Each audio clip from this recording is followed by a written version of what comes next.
Parte 2. Los orígenes del budismo. La civilización china ya tenía por lo menos 2000 años cuando se encontró por primera vez con el budismo.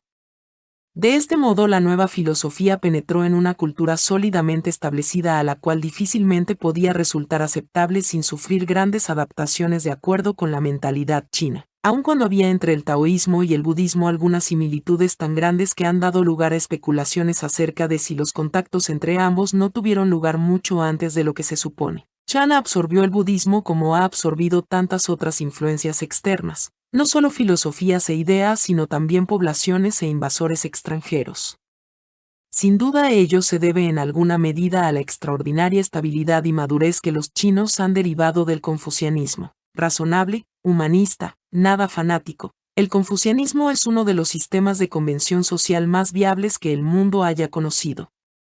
Junto con la actitud de dejar en paz propia del taoísmo, propició un tipo de mentalidad suave y bonachona que, al absorber el budismo, contribuyó mucho a hacerlo más práctico, es decir, convirtió al budismo en una forma de vida posible para los seres humanos, para gente con familia, con trabajos cotidianos, y con instintos y pasiones normales. Un principio fundamental del confucianismo decía que es el hombre quien hace que la verdad sea grande, no la verdad lo que engrandece al hombre. Por esta razón siempre se consideró que la humanidad o el buen corazón, llena, es superior a la justicia, pues el hombre mismo es mayor que cualquier idea que él pueda inventar. Hay momentos en que las pasiones de los hombres son mucho más dignas de confianza que sus principios. Como los principios o ideologías opuestas son irreconciliables, las guerras que se hacen por principios serán guerras de mutuo exterminio.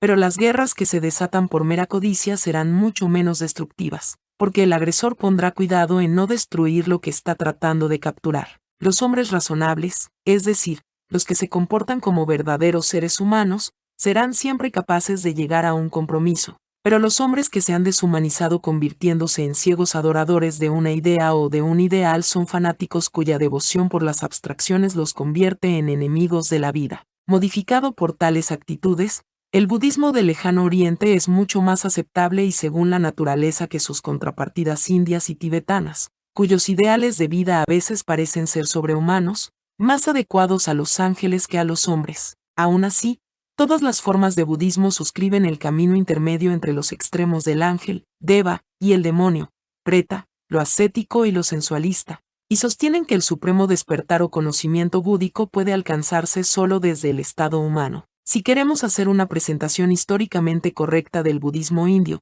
o de toda la tradición filosófica de donde surgió, nos encontraremos con algunas serias dificultades. Ningún estudiante del pensamiento asiático debiera dejar de tener en cuenta estas dificultades porque obligan a tomar con precaución casi todas las afirmaciones importantes que se hacen con respecto al pensamiento indio antiguo. Por tanto, antes de intentar describir el budismo indio conviene mencionar algunas de estas dificultades. La primera, y la más seria, es el problema de interpretar los textos sánscritos y palís en que se conserva la antigua literatura india. Esto se aplica especialmente al sánscrito, la lengua sagrada de la India, y más particularmente a la forma de sánscrito usada en el periodo védico. Tanto los especialistas occidentales como indios dudan acerca de su interpretación exacta, y todos los diccionarios modernos se apoyan enormemente en una sola fuente. El léxico compilado por Bolink y Roth hacia fines del siglo pasado, y que, hoy se admite, contiene mucho de conjetura. Este hecho afecta seriamente nuestra comprensión de las fuentes primarias del hinduismo, los Vedas y las Upanishadas. Como uno de los objetivos más importantes de los primeros lexicógrafos era prestar ayuda a los misioneros, tendían fácilmente a encontrar correspondencias entre los términos sánscritos y los del vocabulario teológico occidental, lo cual ha sido un obstáculo para descubrir equivalentes europeos adecuados a aquellos términos filosóficos. La segunda se debe a que es muy difícil saber cuál era la forma original del budismo. Hay dos conjuntos de escrituras búdicas: el canon pali de la escuela budista Theravada o meridional, que florece en Ceilán, Birmania y Tailandia, y el canon sánscrito tibetano-chino de la escuela mahayana o septentrional. Según el consenso general de los eruditos, el canon pali es, en conjunto, el más antiguo, y las principales sutras, como se llama a los textos sagrados, del canon mahayana fueron en su totalidad compilados después del año 100 a.C. Sin embargo, La forma literaria del canon Pali no parece representar las verdaderas palabras de Gautama el Buda. Si las Upanishadas presentan el estilo característico de los discursos de un maestro indio entre los años 800 y 300 a.C., se parecen muy poco a las tediosas repeticiones y al estilo escolástico de la mayoría de las escrituras budistas. Casi sin lugar a dudas puede afirmarse que la mayor parte de ambos cánones budistas es obra de la Sangha, la orden monástica budista, pues tiene todos los signos de ser la reverente elaboración de una doctrina original. Como ocurre con los iconos rusos, la pintura original está cubierta de oro y pedrería al punto de que casi se la ha perdido de vista. La tercera dificultad estriba en que la tradición hindú-budista nunca ha tenido el sentido histórico de la tradición hebreo-cristiana, de modo que hay muy pocos signos, si los hay, que permitan fijar la fecha de un texto dado. Las escrituras fueron transmitidas por tradición oral durante un periodo de tiempo que no es posible determinar, antes de ser escritas. Y es muy probable que las referencias históricas hayan sido modificadas para ponerlas de acuerdo con las diversas épocas, a medida que se transmitía la forma oral. Además, un monje budista que escribiera en el año 200 de nuestra era no hubiera sentido remordimiento en atribuir sus propias palabras al Buda si creía sinceramente que expresaban no una opinión personal sino el estado de vigilia suprapersonal que él había alcanzado. Le atribuiría las palabras al Buda como si hablara en un cuerpo espiritual más bien que material. El peligro de la erudición académica reside siempre en que, por culpa de una extremada especialización, los árboles le impidan ver el bosque. Pero el problema de lograr alguna idea del pensamiento de la India en tiempos del Buda, 6 siglos antes de Cristo, no puede resolverse solo mediante un trabajo de pormenores, por necesario que pueda ser. Hay, sin embargo, datos suficientemente fidedignos para sugerir la forma imponente y bellamente ordenada del hinduismo upanishádico si sabemos interpretar los hechos con suficiente perspectiva. Desde los tiempos más primitivos es fundamental al pensamiento y a la vida de la India el gran tema mitológico de Atma Yajna, el acto de autosacrificio por el cual Dios da a luz el mundo, y por el cual los hombres, siguiendo el modelo divino, se reintegran a sí mismos con Dios. El acto de la creación del mundo es el mismo de su consumación, la rendición de la vida, como si todo el proceso universal fuera un juego en el que hay que pasar la pelota tan pronto se la recibe. Así, el mito básico del hinduismo dice que el mundo es Dios jugando al escondite consigo mismo. Como Pajapati, Vishnu o Brahma, el Señor bajo muchos nombres crea el mundo mediante un acto de autodesmembramiento o de autoolvido, por el cual lo uno se convierte en muchos, y el único actor desempeña innumerables papeles. Al final vuelve a ser el mismo solo para recomenzar el juego una vez más. El uno muere convirtiéndose en muchos, y los muchos mueren convirtiéndose en uno. 1000 cabezas tiene Purusa, 1000 ojos, 1000 pies. Por todos lados entrando en la tierra llena un espacio 10 dedos de ancho. Esta Purusa es todo lo que hasta ahora ha existido y todo lo que existirá. El Señor de la inmortalidad que crece aún más por la comida. Tan poderosa es su grandeza, sí, mayor que esto es Purusa. Todas las criaturas son un cuarto de él, 3/4 vida eterna en el cielo. Cuando los dioses prepararon el sacrificio con Purusa como su ofrenda, su aceite fue la primavera, el don sagrado fue otoño, verano fue la madera. De ese gran sacrificio general la grasa que goteaba fue recogida. Él formó las criaturas del aire, y animales salvajes y mansos. Cuando ellos dividieron a Purusa, ¿cuántas porciones hicieron? ¿Qué es lo que llaman su boca, sus brazos? ¿Qué es lo que llaman sus muslos y pies? La casta de los brahmanes fue su boca, la casta kshatriya fue hecha con sus 2 brazos. Sus muslos se hicieron vaishya, de sus pies salió Sudra. La luna fue engendrada de su mente, y de su ojo nació el sol. Indra y Agni nacieron de su boca, y Vayu de su aliento. De su ombligo surgió el aire intermedio, el cielo emergió de su cabeza, la tierra, de sus pies, y de su oreja las regiones. Así formaron los mundos. Los miles de cabezas, ojos y pies del Purusa son los miembros de los hombres y otros seres, pues lo importante es que aquello que conoce en y a través de cada individuo es Dios mismo, el Atman o yo del mundo. Toda vida es un papel o parte en la que se absorbe la mente de Dios, más o menos como un actor se absorbe a sí mismo en ser Hamlet y olvida que en la vida real es M.R. Smith. Por el acto de autoabandono Dios se convierte en todos los seres, sin dejar por ello de ser Dios. Todas las criaturas son un cuarto de Él, 3/4 vida eterna en el cielo. pues Dios se divide en el artificio, en la ficción, pero permanece indiviso en la realidad. De suerte que cuando la comedia toca a su fin, la conciencia individualizada despierta y se encuentra con que es divina. Al comienzo este mundo fue Atman, el yo, solo en la forma de Purusa. Mirando a su alrededor no vio otra cosa que a sí mismo. Primero dijo, yo soy. De aquí viene la palabra yo. Así aún ahora, cuando se le habla a alguien, lo primero que contesta es sencillamente, soy yo, y luego dice su nombre. Por todos lados aquello tiene pies y manos, por todos lados ojos, cabezas y caras, por todos lados en el mundo oye, abraza todas las cosas. Es importante recordar que esta imagen del mundo como el juego, lila, de Dios tiene carácter mitológico. Si, en esta etapa, fuéramos a traducirla directamente en un juicio filosófico, sería una burda forma de panteísmo, con el cual general y erróneamente se confunde a la filosofía hindú. Así, la idea de que cada hombre y cada cosa es un papel que Purusa representa en el estallo de autoolvido no debe confundirse con un juicio lógico o científico acerca de una situación de hecho. Se trata de afirmaciones poéticas, no lógicas. Como dice la Mundaka Upanishad, en verdad el Atman, yo, dice el poeta, viaja por la tierra de cuerpo en cuerpo. La filosofía hindú no ha cometido el error de imaginar que se puede pronunciar un juicio informativo, fáctico y positivo acerca de la realidad última. Como dice la misma Upanishad, donde el conocimiento carece de dualidad, de acción, de causa o de efecto, donde es inefable, incomparable y está más allá de lo que puede describirse, que es imposible decirlo.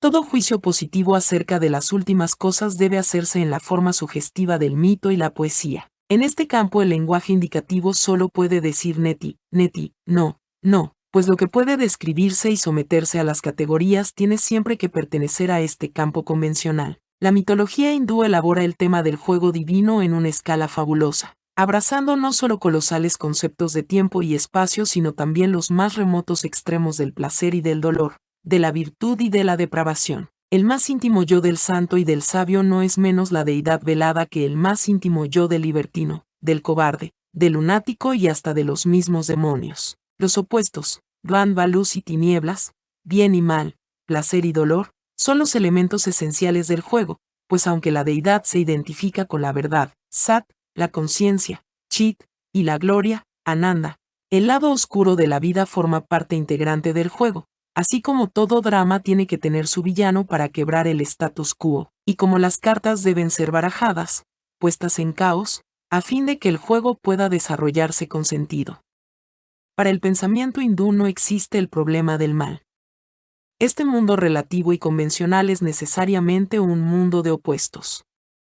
La luz es inconcebible aparte de las tinieblas, el orden es incomprensible sin el desorden. Igualmente ocurre con el arriba sin el abajo, el sonido sin el silencio, el placer sin el dolor. Como dice Ananda Kumaraswamy, para quien sostiene que Dios hizo el mundo, la cuestión acerca de por qué permitió que existiera en él algún mal, o la referencia al maligno, que personifica todo mal, carece por completo de sentido. Sería como preguntar por qué no hizo un mundo sin dimensiones o sin sucesión temporal. Según el mito, el juego divino se sucede a través de interminables ciclos de tiempo, a través de periodos de manifestación y retiro de los mundos medidos en unidades de kalpas. Y cada kalpa dura 4.320 millones de años. Desde el punto de vista humano esta concepción presenta una aterradora monotonía, pues el juego prosigue sin objeto por los siglos de los siglos. Pero desde el punto de vista divino es tan fascinante como los reiterados juegos de los niños, que se repiten continuamente porque el tiempo ha sido olvidado y reducido a un solo instante maravilloso. El mito precedente no es expresión de una filosofía formal sino de una experiencia o estado de conciencia llamado moksha o liberación. En general conviene decir que la filosofía india es primordialmente esta experiencia, y muy secundariamente un sistema de ideas que intenta traducir la experiencia en lenguaje convencional. En el fondo, pues, la filosofía se torna inteligible solo si participamos de la experiencia que consiste en el mismo tipo de conocimiento no convencional que encontramos en el taoísmo. También se lo llama Atmajnana, autoconocimiento, o conocimiento del yo, o Atmabodha, autodespertar, o despertar del yo. puesto que puede considerarse como el descubrimiento de quién o qué soy yo cuando ya no me identifico con ningún papel o definición convencional de la persona. La filosofía india no describe el contenido de este descubrimiento salvo en términos mitológicos, utilizando la frase yo soy Brahman, Aham Brahman, o tú eres eso, Tat Tvamasi, para sugerir que el autoconocimiento es el darnos cuenta de nuestra original identidad con Dios. Pero esto no implica lo que pretender ser Dios significa en un contexto hebreo-cristiano, donde el lenguaje mítico generalmente se confunde con el lenguaje fáctico, de modo que no se distingue con claridad al Dios descrito en términos de pensamiento convencional del Dios tal como realmente es. Un hindú no dice yo soy Brahman implicando que él personalmente está a cargo de todo el universo y conoce todos los detalles de su funcionamiento.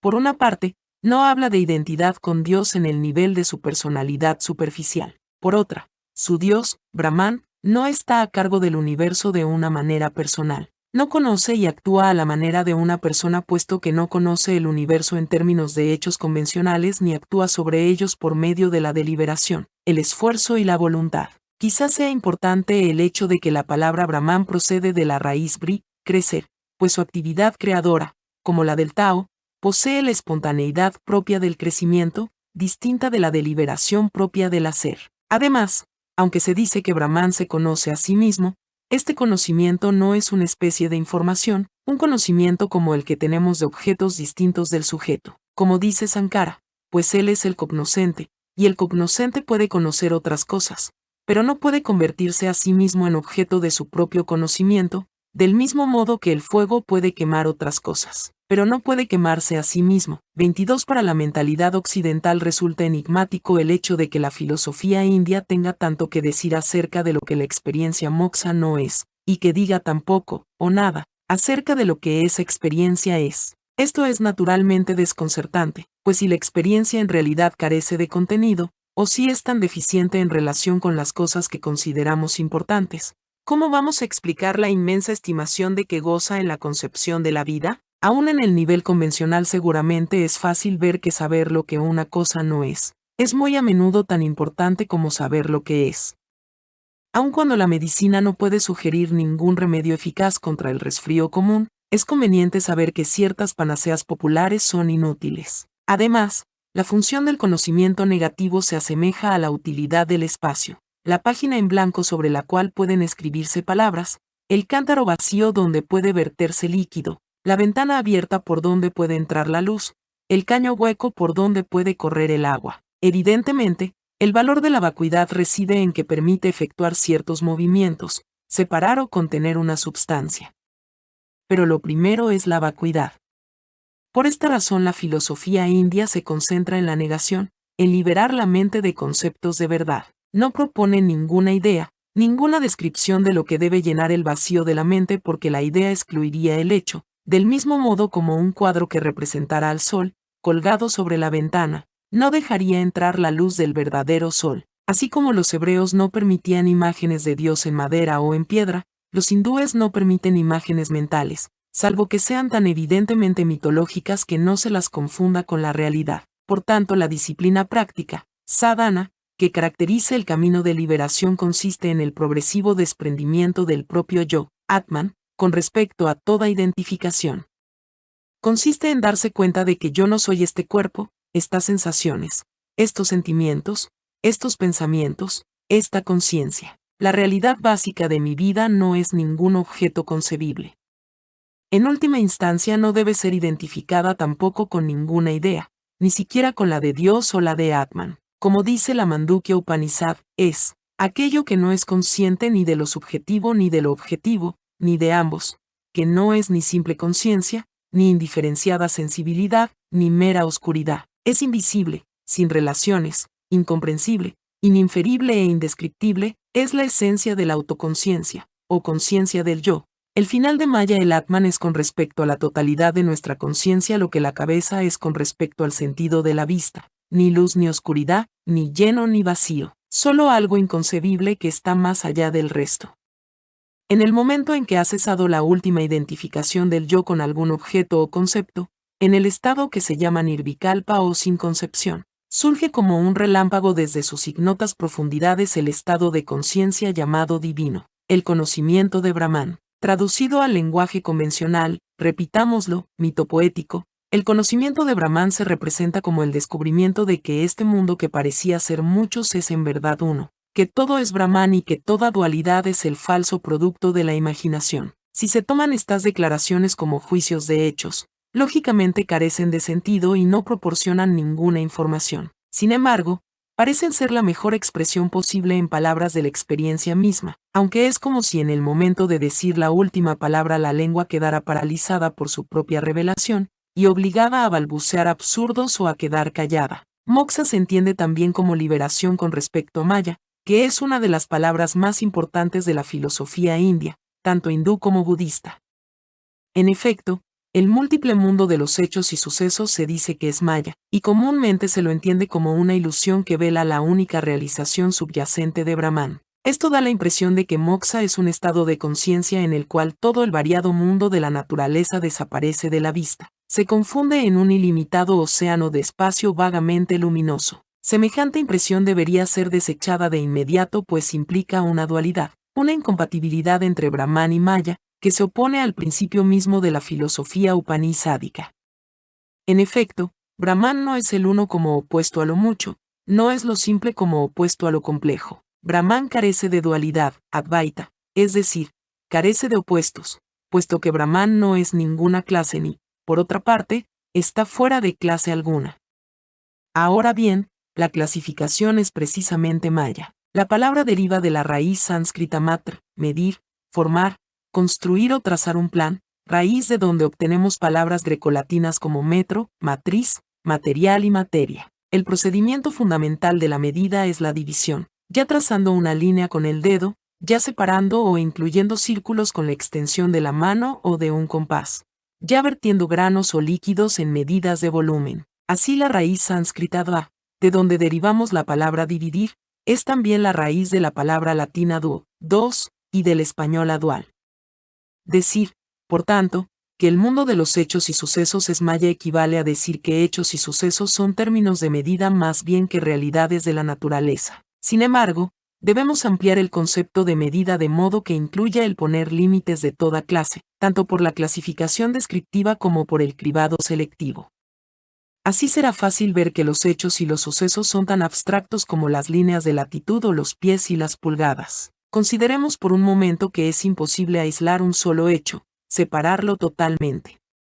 Los hechos se presentan de a pares por los menos, pues un cuerpo solo es inconcebible aparte del espacio que ocupa. El acto de definir, de poner límites, de delinear, es siempre acto de división y, por ende, de dualidad, pues tan pronto como se define un límite tiene dos lados. Este punto de vista es algo sorprendente y hasta bastante difícil de comprender por parte de quienes están acostumbrados a pensar que las cosas, los hechos, y los sucesos son los verdaderos constitutivos del mundo, lo más sólido de las realidades sólidas. Sin embargo, una adecuada comprensión de la doctrina maya es uno de los requisitos más esenciales para estudiar el hinduismo y el budismo, y para tratar de captar su significado tenemos que dejar a un lado las diferentes filosofías idealistas de Occidente, con las que tan a menudo se la confunde, y en esta confusión caen inclusive algunos modernos vedantistas indios.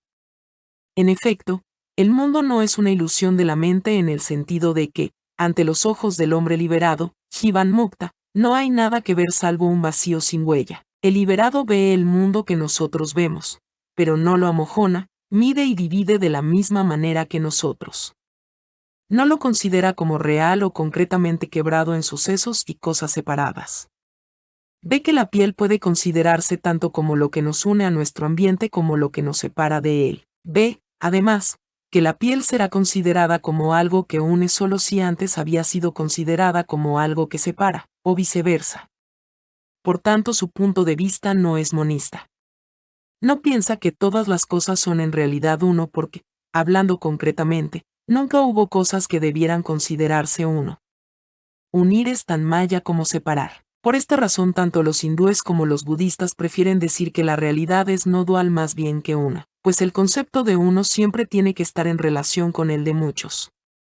De consiguiente, la doctrina de Maya es una doctrina de relatividad. Consiste en decir que las cosas, los hechos y los sucesos son delineados no por la naturaleza sino por la descripción humana y que la manera como los describimos, o dividimos, es relativa a nuestros variables puntos de vista. Es fácil ver, por ejemplo, que del suceso llamado Primera Guerra Mundial solo arbitrariamente se puede decir que comenzó el 4 de agosto de 1914 y concluyó el 11 de noviembre de 1918. Los historiadores pueden descubrir verdaderos comienzos de la guerra mucho antes, y reanudaciones de la misma lucha mucho después de estas formales limitaciones del suceso.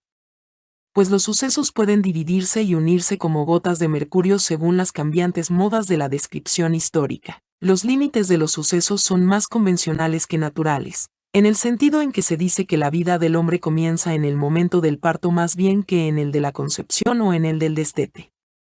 De modo similar es fácil percibir el carácter convencional de las cosas. De ordinario se considera que el organismo humano es una cosa, aunque desde el punto de vista fisiológico es tantas cosas como partes u órganos tiene, y desde el punto de vista sociológico es una mera parte de una cosa mayor llamada grupo. Por cierto que el mundo de la naturaleza está lleno de superficies y de líneas, zonas de mayor o menor densidad que utilizamos para marcar los límites de los sucesos y de las cosas. Pero también aquí la doctrina de Maya afirma que estas formas, rupa, carecen de ser propio o naturaleza de sí. Esbababa no existen por derecho propio sino solo en relación con las demás, así como un sólido solo puede distinguirse en relación con el espacio. En este sentido el sólido y el espacio, el sonido y el silencio, lo existente y lo inexistente, la figura y el fondo, son inseparables, interdependientes, surgen el uno del otro, y solo por Maya o la división convencional se los puede considerar aparte uno de otro. La filosofía india también piensa que rupa, la forma,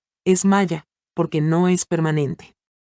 En realidad, cuando los textos hindúes o budistas hablan del carácter vacío o ilusorio del mundo visible de la naturaleza, a diferencia del mundo convencional de las cosas, se refieren precisamente a la falta de permanencia de sus formas. La forma fluye, y por tanto es maja en el sentido ligeramente traslaticio de que no puede ser firmemente señalada o captada. La forma es maya cuando la mente trata de comprenderla y controlarla con las categorías fijas del pensamiento, es decir, por medio de nombres, nama, y palabras. Pues estos son precisamente los nombres y verbos por medio de los cuales se designan las categorías conceptuales y abstractas de las cosas y sucesos. Para cumplir con su función, los nombres y los términos necesariamente deben ser fijados y definidos como todas las demás unidades de medida, pero su empleo es, hasta cierto punto, tan satisfactorio que el hombre está siempre en peligro de confundir sus medidas con el mundo medido, de identificar dinero con riqueza, convención fija con realidad fluida, pero en la medida en que se identifica a sí mismo y a su vida con estos rígidos y huecos bastidores de la definición, se condena a la perpetua frustración de quien trata de recoger agua con un cesto. Por ello la filosofía india habla constantemente de la falta de sabiduría de perseguir cosas, de esforzarse por alcanzar la permanencia de entes y sucesos particulares, pues ve en todo esto nada más que un apasionamiento por fantasmas, por las abstractas medidas de la mente. Manas, 23 Maya, por tanto, generalmente equivale a nama rupa o nombre y forma, al intento de la mente por captar las formas fluidas de la naturaleza en su red de clases fijas. Pero tan pronto como se comprende que la forma en última instancia es algo vacío, en el sentido de ser inaprensible e inmensurable, inmediatamente se ve al mundo de la forma como Brahman más bien que como Maya.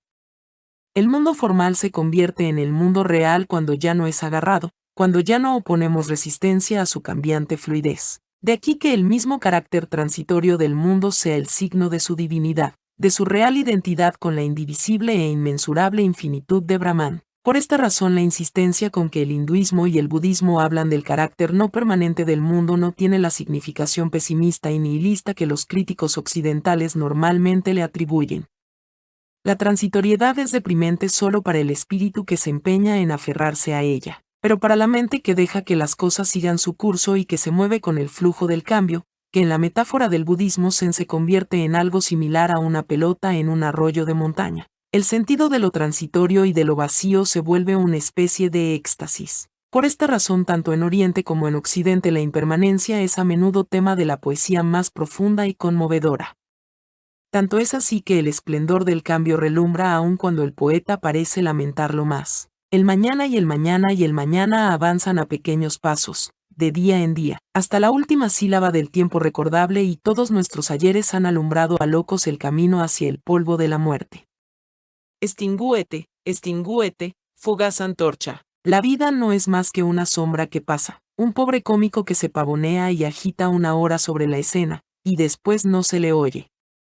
Un cuento narrado por un idiota con gran aparato, y que nada significa, asterisco dicho así, como observa RHBLYTH, no parece tan mal después de todo. En resumen, la doctrina de Maya señala, en primer lugar, la imposibilidad de capturar el mundo real con la red mental de palabras y conceptos, y, en segundo lugar, el carácter fluido de esas mismas formas que el pensamiento intenta definir. El mundo de los hechos y de los sucesos es, en conjunto, nama, nombres abstractos, y rupa, forma fluida. Escapa tanto a la comprensión del filósofo como a la garra del buscador de placeres, como el agua se escurre al cerrar el puño. Hasta hay algo engañoso en la idea de Brahman como la eterna realidad que subyace bajo el flujo, y del Atman como la divina base de la conciencia humana, pues en la medida en que son conceptos son tan incapaces de aprender lo real como lo es cualquier otro. En el fondo del budismo encontramos este acto de darnos cuenta de que el mundo se nos escapa totalmente. Es este cambio de acento el que distingue, más que ninguna otra cosa, la doctrina del Buda con respecto a la enseñanza de las Upanishadas, y es causa de que el budismo se haya desarrollado como un movimiento distinto en la vida y el pensamiento de la India. Gautama el Despierto o Buda, que murió alrededor del año 545 a.C., vivió en una época en la que ya existían las Upanishadas más importantes, cuya filosofía debe considerarse como punto de partida de su propia enseñanza. Sería error serio, sin embargo, ver en el Buda el fundador o el reformador de una religión que naciera como una especie de rebelión organizada contra el hinduismo. En efecto, estamos hablando de una época en la que no había conciencia de religiones, en la que términos como hinduismo o brahmanismo no habrían tenido sentido. Había sencillamente una tradición, encarnada en la doctrina de los Vedas y de las Upanishadas, transmitida oralmente, una tradición que no era específicamente religiosa, pues abarcaba todo un modo de vida y se refería a todo, desde los métodos de la agricultura hasta el conocimiento de la realidad última. El Buda actuó en completo acuerdo con esta tradición al convertirse en un rishi, o sabio del bosque, que había abandonado la vida del dueño de casa y se había despojado de su casta a fin de seguir el camino de la liberación. Como ocurría con todo rishi, el método de su doctrina incluía críticas a quienes no practicaban la tradición que profesaban.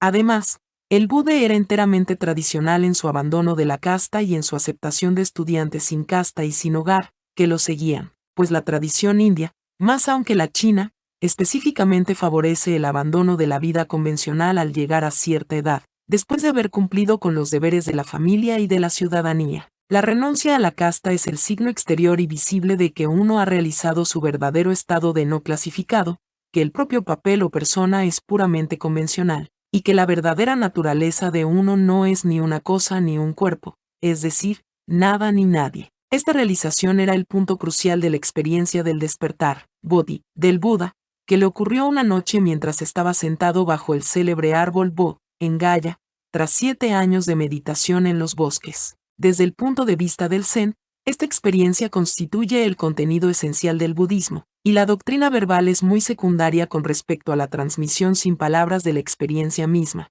de generación en generación. Durante 7 años, utilizando los medios tradicionales del yoga y tapas, la contemplación y el ascetismo, Gautama había luchado para comprender la causa de que el hombre sea esclavo de Maya, para liberarse del círculo vicioso del apegarse a la vida, Trishna, que es como tratar de que la mano se agarre a sí misma. Todos sus esfuerzos habían sido en vano. El eterno Atman, el yo real, no aparecía. Por mucho que se concentrara en su propia mente para hallar la raíz y la base, solo hallaba el esfuerzo de la concentración. La tarde anterior a su despertar el Buda sencillamente abandonó, relajó su dieta ascética y comió un poco de alimento nutritivo. Enseguida sintió que le estaba ocurriendo un profundo cambio. Se sentó bajo el árbol jurando no volverse a levantar hasta haber alcanzado el supremo despertar y, según una tradición, quedó sentado toda la noche hasta que la primera vislumbre del lucero del alba de pronto provocó un estado de perfecta claridad y comprensión. Esto era Anuttara Samyak Sambodhi, el completo e insuperado despertar, la liberación con respecto a Maya y a la rueda de nacimientos y muertes, samsara, que seguirá andando mientras el hombre trate de apresar su propia vida. Pero el contenido real de su experiencia nunca pudo ser expresado en palabras, ni podría serlo, porque las palabras son los bastidores de malla, las mallas de su red, y la experiencia es como el agua que se desliza a través de los agujeros. Por tanto, en el plano de las palabras lo más que puede decirse de esta experiencia son las palabras atribuidas al Buda en la Vajraccedika. Justamente así, Suti, del completo e insuperado despertar no saqué absolutamente nada, y por esta misma razón se lo llama completo e insuperado despertar así, desde el punto de vista del Zen. El Buda nunca dijo una palabra, no obstante los volúmenes de escrituras que se le atribuyen. En efecto, su verdadero mensaje quedó siempre sin expresar y fue tal que, cuando se intentó expresarlo en palabras, pareció absurdo. Sin embargo, la tradición esencial del Zen afirma que lo que no puede comunicarse mediante palabras puede transmitirse señalando directamente utilizando medios de comunicación no verbal sin los cuales la experiencia budista jamás hubiera podido ser legada a generaciones futuras. En su propia tradición, probablemente reciente, el Zen mantiene que el Buda transmitió el despertar a su principal discípulo, Mahakasyapa, sosteniendo una flor y permaneciendo en silencio. El Canon Pali, sin embargo, dice que inmediatamente después de su despertar el Buda fue al Parque de los Ciervos en Benares y expuso su doctrina a quienes anteriormente habían sido sus compañeros de vida ascética, expresándola en la forma de aquellas 4 nobles verdades que constituyen un resumen muy cómodo del budismo. Estas 4 verdades siguen el modelo de la forma védica tradicional en que el médico da su diagnóstico y su receta, identificación de la enfermedad y de su causa, declaración de si es curable, y prescripción del remedio. La primera verdad se refiere a la problemática palabra dukkha, que se traduce vagamente como sufrimiento y que designa la gran enfermedad del mundo cuya cura se obtiene mediante el método, dharma, del Buda. El nacimiento es dukkha, la vejez es dukkha, la enfermedad es dukkha, la muerte es dukkha, y también lo son el dolor y la congoja. Estar ligado a cosas que nos desagradan y estar separado de cosas que nos agradan también es dukkha. No obtener lo que uno desea es también dukkha. En una palabra, este cuerpo, este quíntuple compuesto basado en el agarrar, trisna, es dukkha. Sin embargo, no puede reducirse todo esto a la afirmación general de que la vida es sufrimiento. Significa más bien que la vida tal como generalmente la vivimos es sufrimiento o, más exactamente, sufre el hechizo maléfico de la peculiar frustración que proviene de intentar lo imposible. Quizá, pues, frustración es el mejor equivalente de dukkha, si bien esta palabra es simplemente el antónimo de sukha, que significa agradable o dulce. En otra de las formulaciones de la enseñanza de Buda, dukkha es una de las 3 características del ser o del devenir, bhava. Las otras 2 son anitya, la falta de permanencia, y anatman, la ausencia de todo yo. Estos 2 términos tienen una importancia fundamental. La doctrina anitya, por otra parte, no es la mera afirmación de que el mundo no es permanente, sino más bien que mientras más uno lo agarra más cambia. La realidad en sí misma no es ni permanente ni no permanente, no es posible someterla a categorías, pero cuando uno trata de asirse a ella, el cambio aparece por todas partes, pues, como la propia sombra, mientras más rápido la perseguimos más velozmente huye. Del mismo modo, la doctrina Anatman no significa exactamente que no existe el yo, Atman, en la base de nuestra conciencia. Quiere decir más bien que no hay yo o realidad básica que pueda ser aprendida por la experiencia directa o por conceptos. Parece que el Buda tuvo la impresión de que la doctrina del Atman en las Upanishadas se prestaba muy fácilmente a un fatal error de interpretación. Se convertía en objeto de creencia, en desideratum, en una meta a alcanzar, en algo a lo cual la mente podía aferrarse como su única morada segura en medio del flujo de la vida. El Buda pensaba que un yo aprendido de ese modo no era el verdadero yo, sino una más de las innumerables formas de maya. Por esta razón Anatman podría expresarse en esta forma: el verdadero yo es no yo, puesto que todo intento de concebir el yo, creer en el yo, o buscar el yo inmediatamente lo aleja. Las Upanishadas distinguen entre Atman, el yo verdadero y supraindividual, y Jivatman o el alma individual. Y la doctrina de Buda acerca del Anatman concuerda con aquellas en negar la realidad del Jivatman. En todas las escuelas del budismo es fundamental la tesis de que no existe ego, de que no hay ninguna entidad que sea el sujeto constante de nuestras experiencias cambiantes. En efecto, el yo existe solo en un sentido abstracto, pues ha sido abstraído de la memoria, algo así como el círculo ilusorio hecho por una antorcha que gira. Igualmente podemos imaginar que la dirección que lleva un pájaro en su vuelo es una determinada línea. Pero esta línea es tan abstracta como una línea de latitud. En la realidad concreta el pájaro no sigue ninguna línea y, análogamente, el pasado de donde abstraemos nuestro ego ha desaparecido por completo. Así, todo intento de aferrarse al ego o de convertirlo en fuente de acción eficaz está condenado al fracaso.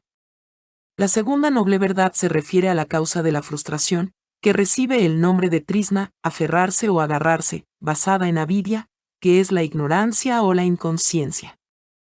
Ahora bien, avidia es el opuesto formal del despertar. Es el estado de la mente que se encuentra hipnotizada o hechizada por Maya, de modo que confunde el mundo abstracto de las cosas y los sucesos con el mundo concreto de la realidad. En un nivel aún más profundo es falta de autoconocimiento, por la cual el individuo no se da cuenta de que todo aferrarse resulta ser el fútil esfuerzo por agarrarse a sí mismo o, mejor dicho, por hacer que la vida se prenda a sí misma.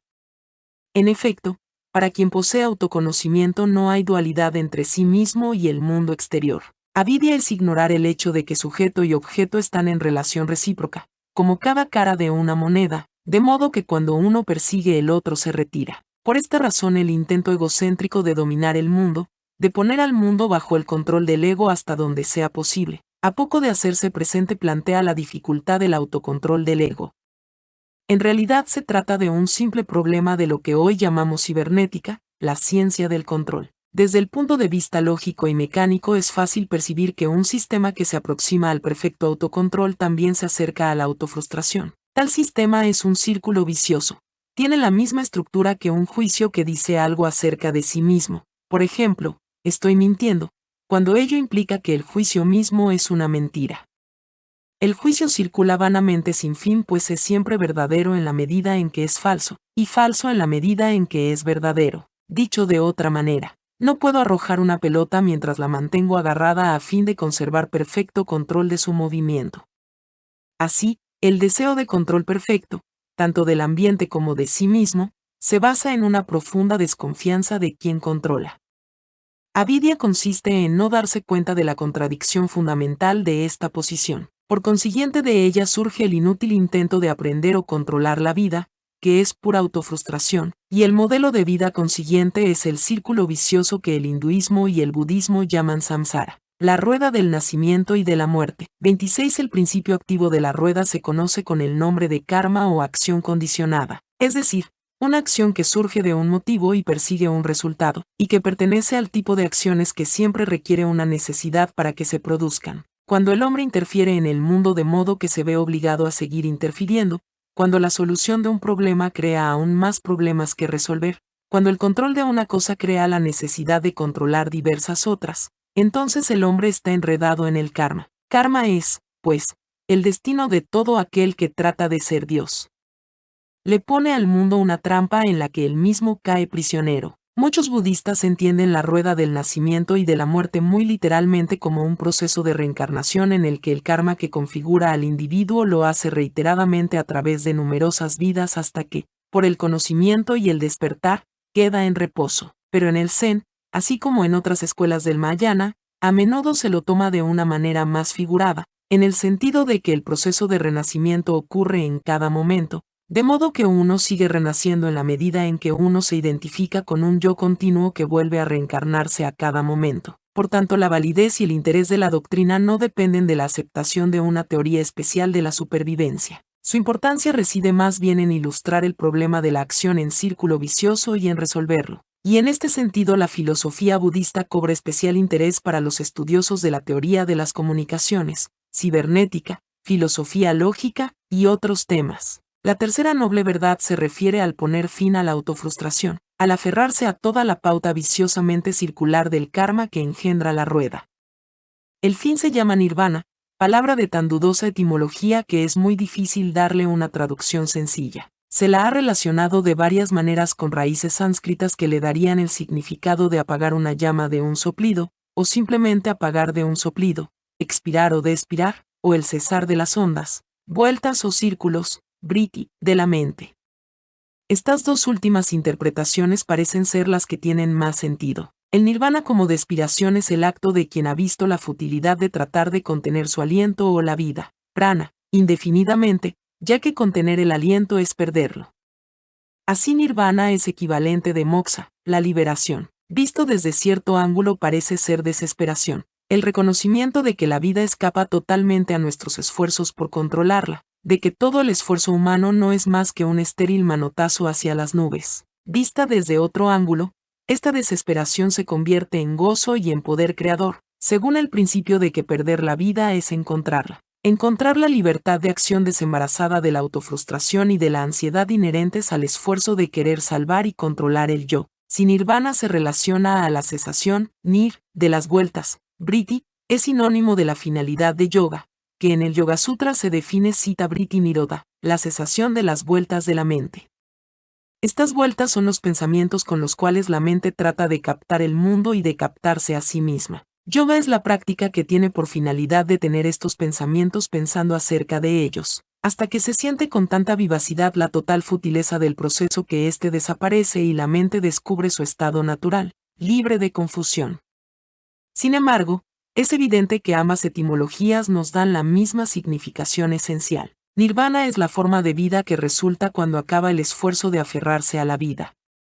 En la medida en que toda definición es un acto que tiende a aferrar algo, nirvana es necesariamente indefinible. Es el estado natural de la mente que no trata de agarrarse a sí misma. Desde luego, aquí la mente no significa nada en especial, porque lo que no es captado no es conocido en el sentido convencional del verbo conocer. Desde un punto de vista más popular y literal, nirvana es la desaparición de la existencia en la rueda de las encarnaciones. No para pasar a un estado de aniquilación, sino simplemente a un estado que no puede definirse y que por tanto es inmensurable e infinito.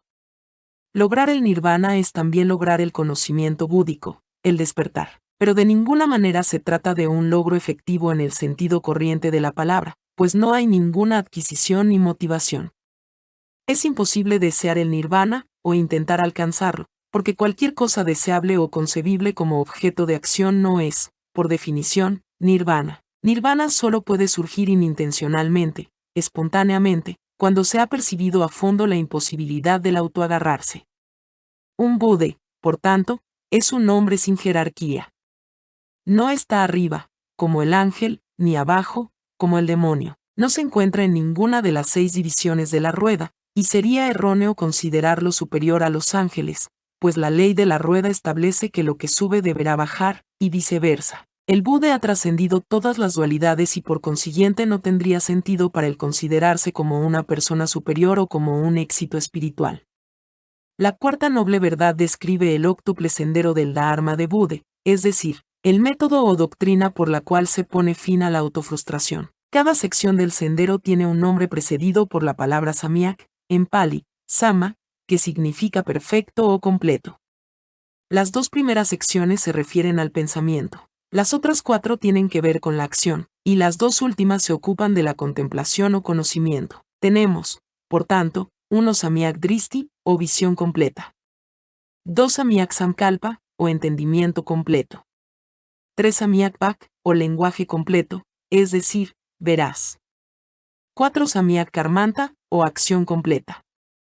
5 samyak ajiva, o vocación completa. 6 samyak vyayatna, o aplicación completa. 7 samyak smriti, o recogimiento completo. 8 samyak samadhi, o contemplación completa. Sin necesidad de entrar a discutir estas secciones en detalle, puede decirse simplemente que las 2 primeras se refieren al adecuado entendimiento de la doctrina y de la situación humana. En cierto modo, la primera sección, visión completa, contiene a todas las demás, puesto que el método del budismo es ante todo la práctica de la conciencia clara, de ver el mundo yata bhutam, justamente tal como es. Esta conciencia consiste en una viva atención hacia la propia experiencia directa, al mundo tal como se lo percibe inmediatamente, a fin de no ser descarriado por nombres y rótulos. Samyak Samadhi, la última sección del sendero, es la perfección de la primera, significa experiencia pura, conciencia pura, por lo cual ya no hay dualismo de cognoscente y conocido. Las secciones que tratan de la acción a menudo son mal interpretadas porque tienen una engañosa similitud con un sistema de moral. El budismo no comparte la concepción occidental de que existe una ley moral prescripta por Dios o por la naturaleza, que el hombre tiene el deber de obedecer. Los preceptos del Buda referentes a la conducta, no matar, no tomar lo que no nos es dado, no dar rienda suelta a las pasiones, no mentir, no embriagarse. Son reglas prácticas voluntariamente aceptadas que tienen por finalidad apartar los obstáculos que impiden llegar a la claridad de la conciencia. La inobservancia de esos preceptos produce mal karma, no porque karma sea una ley o retribución moral, sino porque todas las acciones motivadas y dirigidas a un fin, convencionalmente buenas o malas, son karma en la medida en que tienen por objetivo aprender la vida. En términos generales, las acciones convencionalmente malas se aferran más que las buenas.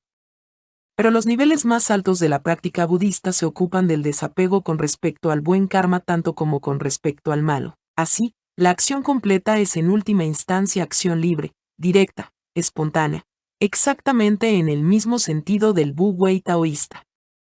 Smriti, el recogimiento, y Samadhi, la contemplación, constituyen la sección que trata de la vida de meditación, la práctica interior, mental, del camino del Buda. El recogimiento completo consiste en la conciencia constante o en la constante vigilancia de nuestras sensaciones, sentimientos y pensamientos, sin ulterior propósito ni comentario.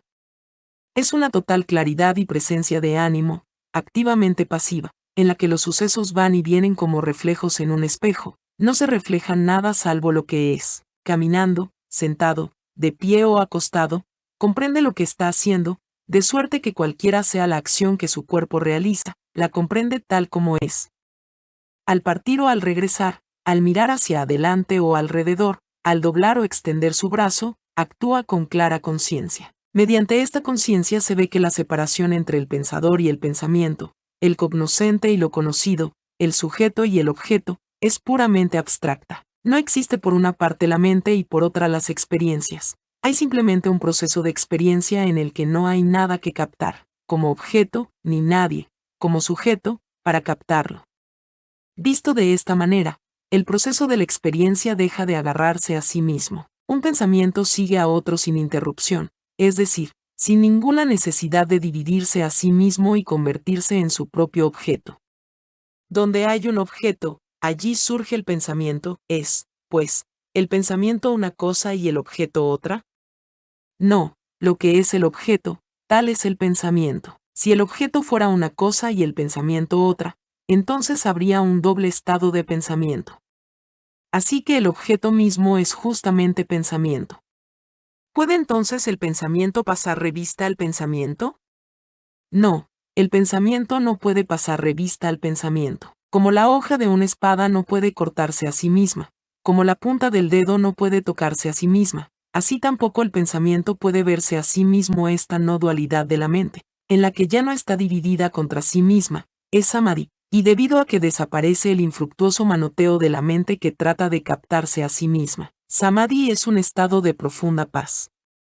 No es la quietud de la total inactividad, pues una vez que la mente retorna a su estado natural, Samadhi persiste siempre, caminando, de pie, sentado y acostado. Pero desde las épocas más remotas el budismo ha hecho hincapié en la práctica del recogimiento y de la contemplación adoptando la posición de sentado. La mayoría de las imágenes de Buda lo muestran en la postura de meditar sentado, en la actitud particular conocida con el nombre de Padmasana, la postura de loto, con las piernas cruzadas y los pies descansando, plantas hacia arriba, sobre los muslos. La meditación en posición de sentado no es, como se supone a menudo, un ejercicio espiritual perseguido con una finalidad ulterior. Desde el punto de vista budista es sencillamente la manera adecuada de sentarse y parece perfectamente natural permanecer sentado mientras no haya otra cosa que hacer y mientras uno no esté consumido por la agitación nerviosa. Para el inquieto temperamento del occidente la meditación en posición de sentado puede parecer una disciplina desagradable porque no nos parece que podamos sentarnos nada más que por estar sentados sin que nos remuerda la conciencia, sin sentir que debiéramos estar haciendo algo más importante para justificar nuestra existencia. Para propiciar esta conciencia inquieta hay que considerar la meditación en posición de sentado como un ejercicio, como una disciplina con un motivo ulterior. Sin embargo, desde ese momento deja de ser meditación, dhyana, en el sentido budista de la palabra, pues donde hay finalidad, donde hay búsqueda y cacería de resultados, no hay dhyana. Esta palabra dhyana, en pali, jhana, es la forma sánscrita original del chino Cheanse y del japonés Zen, y por consiguiente su significado tiene una importancia central para comprender el budismo Zen. Meditación en el sentido de repensar las cosas o de cavilar es una traducción sumamente engañadora, pero alternativas como trance o absorción son todavía peores, pues sugieren estados de fascinación hipnótica.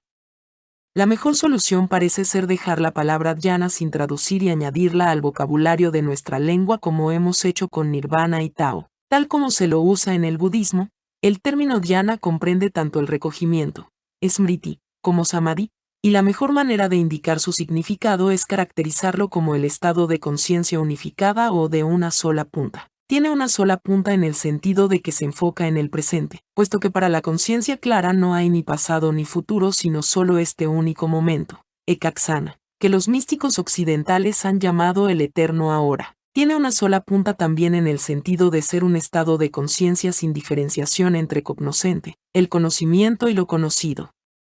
Un tathagata, es decir, un Buda, es un vidente de lo que hay que ver, pero no piensa, namanati, o no concibe, lo visto, lo no visto, lo visible o el vidente. Lo mismo ocurre con lo oído, lo sentido y lo conocido. No piensa en ellos con estas categorías. La dificultad en apreciar qué significa dhyana estriba en que la estructura de nuestra lengua no nos permite usar un verbo transitivo sin sujeto y predicado. Cuando hay conocimiento, la convención gramatical requiere que haya alguien que conoce y algo que es conocido.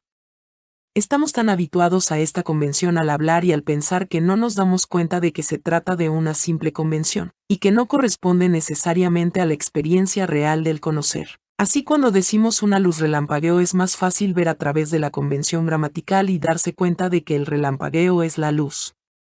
Pero dhyana, como estado mental del hombre liberado o despierto, está naturalmente libre de la confusión entre entidades convencionales y la realidad. La incomodidad intelectual que experimentamos al tratar de concebir el acto de conocer sin alguien que conoce y algo conocido es semejante a la incomodidad de llegar a una cena formal en pijama.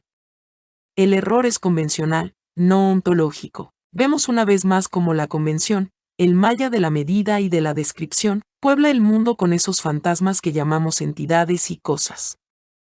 Tan persuasivo e hipnótico es el poder de la convención que comenzamos a sentir estos fantasmas como realidades y a convertirlos en nuestros amores, nuestros ideales y nuestras posesiones más queridas. Pero el problema, grávido de ansiedad, acerca de qué me ocurre cuando muero es, después de todo, como preguntar qué le ocurre a mi puño cuando abro la mano, o dónde va mi regazo cuando me pongo de pie. Quizá ahora estamos en condiciones de comprender el célebre resumen de la doctrina de Buda dado en la Visuddhimagga. El sufrimiento solo existe, ninguno que sufra. El hecho existe, pero no quien lo haga. Nirvana existe, pero nadie que lo busque. El sendero existe, pero nadie que lo recorra. Muchas gracias por llegar hasta el final del video. Si te ha gustado, comparte con algún conocido que consideres podría serle de ayuda a este contenido. No te olvides de suscribirte, activar la campanita y darle like. Muchas gracias, hasta la próxima.